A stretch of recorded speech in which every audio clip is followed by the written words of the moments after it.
साल 1977 रामविलास पासवान हाजीपुर से जनता पार्टी के सांसद थे। सबसे ज्यादा वोट से जीते के कारण खूब चर्चा में भी रहते थे। एक दिन एगो सरकारी अफसर अपनी 19 साल की बेटी अविनाश कौर के साथ पासवान बाबू से मिलने आया। जैसे ही रामविलास की नजर लड़की पर पड़ी, वो अपन दिल हार बैठे। रामविलास उस लड़की के लिए ऐसे दीवाने हुए कि भूल ही बैठे कि वो पहले से शादीशुदा हैं और उनकी 2 बेटियां भी हैं।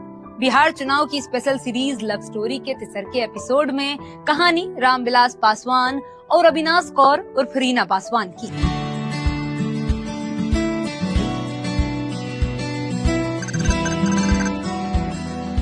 खगड़िया के शहर बन्नी में पले बड़े रामविलास की पहली शादी महज 7-8 साल की उम्र में ही हो गई थी। पत्नी का नाम था राजकुमारी देवी, लेकिन दोनों के बीच प्यार कभियो पनप नहीं सका।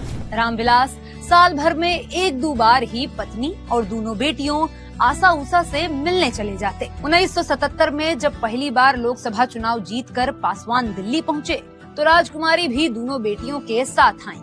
लेकिन 3 महीने बाद ही रामविलास ने उन्हें शहरबन्नी वापस भेज दिया और फिर कभी भी वो दिल्ली लौटकर नहीं आई। यही साल रामविलास बाबू की जिंदगी में अविनाश कौर की एंट्री हुई।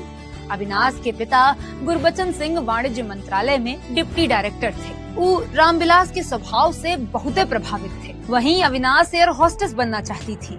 एयर इंडिया में इंटरव्यू लेवल तक पहुंच भी गई थी। शोभना के नायर अपनी किताब भारतीय राजनीति के मौसम वैज्ञानिक रामविलास पासवान में लिखती हैं, गुरबचन सिंह का मानना था कि जनता पार्टी से कोई उनकी बेटी के लिए सिफारिश कर देगा तो इंडियन एयरलाइंस में उनका सिलेक्शन आसान होगा।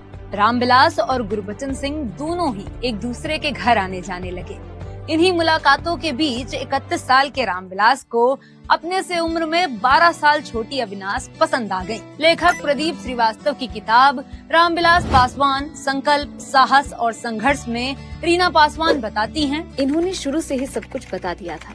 अपनी शादी के बारे में भी ये भी बताया था कि कैसे बचपन में उनकी शादी कर दी गई थी, पर अब पहली पत्नी से उनका कोई रिश्ता नहीं है। यह समय का एगो किस्सा है। रामविलास को पान और सिगरेट की लत लग चुकी थी। एक दिन अविनाश ने उनसे कहा, शादी से पहले क्या आप सिगरेट छोड़ नहीं सकते? क्यों नहीं, अभी से छोड़ देता हूँ। इसके बाद से रामविलास बाबू ने कभी भी पान और सिगरेट को हाथ तक नहीं लगाया। 1978 से अविनाश और रामविलास वैवाहिक जीवन गुजारने लगे। अविनाश ने अपना नाम बदलकर रीना रख लिया। 1982 में चिराग। पूरा वीडियो देखने के लिए डाउनलोड करें दैनिक भास्कर ऐप।